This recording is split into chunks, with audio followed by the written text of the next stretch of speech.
Hello, this is Mr. Ensler, and I'm going to go over the Chapter 11 review Part 2. The Part 2 actually goes over the first few lessons in Chapter 11. I did it like that on purpose so that you would review the more difficult things first, and this Part 2 review reviews lessons 11.1 through about 11.3 or so. So if you feel like you're going backwards, yep, that's kind of the way I designed it. So we started off by talking about area, and in number 1 here we have a rectangle. You can recognize that as a rectangle. So you either know this formula or you look it up. Area of a rectangle or any parallelogram is base times height. And the base and the height have to be perpendicular to each other, and we do have that. 16 is perpendicular to 6.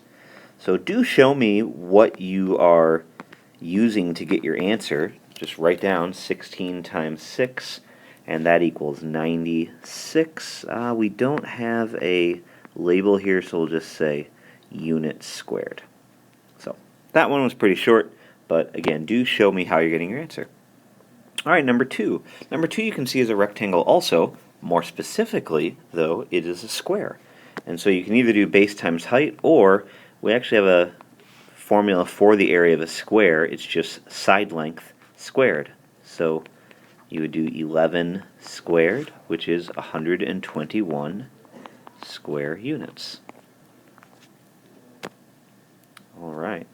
Number 3. Now notice that only part of this figure is shaded. That's because that's the part that we're figuring the area of. And you might notice that opposite sides are parallel. Well, we've learned that when opposite sides are parallel, that is called a parallelogram.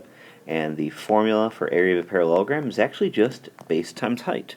And so in this case, we know the base is 12 and the height is 8. Some of you might say, well, how can that be the height? It's not even part of the shape. Well, remember that the height has to be perpendicular.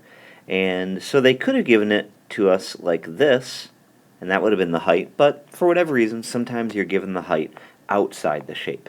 So 12 times 8 is 96, and that is our answer for area.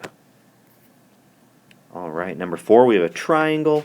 You might recall the area for a triangle is 1/2 base times height, making sure that the height really is perpendicular to the base. And yeah, in this case, we can see that our numbers are perpendicular. So we're going to have 1/2, 19 times 15. When you're typing this into the calculator, I would probably type it in as 0.5 times 19 times 15. And our answer is 142.5 square units.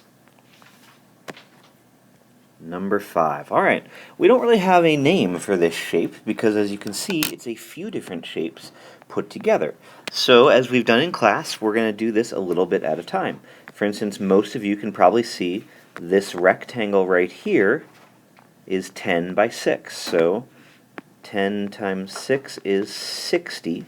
That's the area of the rectangle. And then if we look at this triangle up here, we actually know it has a base of 10. And we do know the height is 3. So area of the triangle is 1/2 10 times 3, which is 15. So add those two together, and our overall area is 75 meters squared. We do have a label for that one. Number 6. All right, again, we have kind of two shapes put together. Well, actually, there'd be a few different ways you could do this. One way to look at this is to view it as a parallelogram with a base of 16 and a height of 9, and also a triangle with a base of 7 and a height of 9.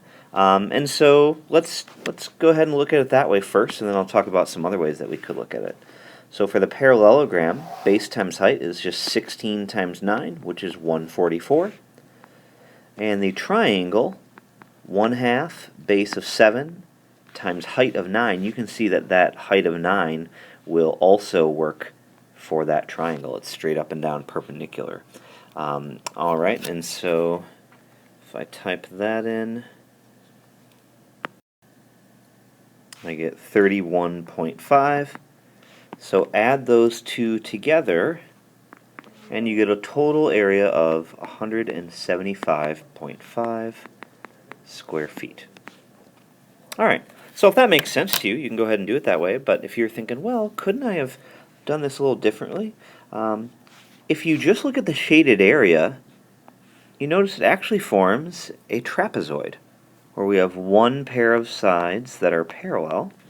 And the bottom base of this trapezoid is 23, and the height is 9 up.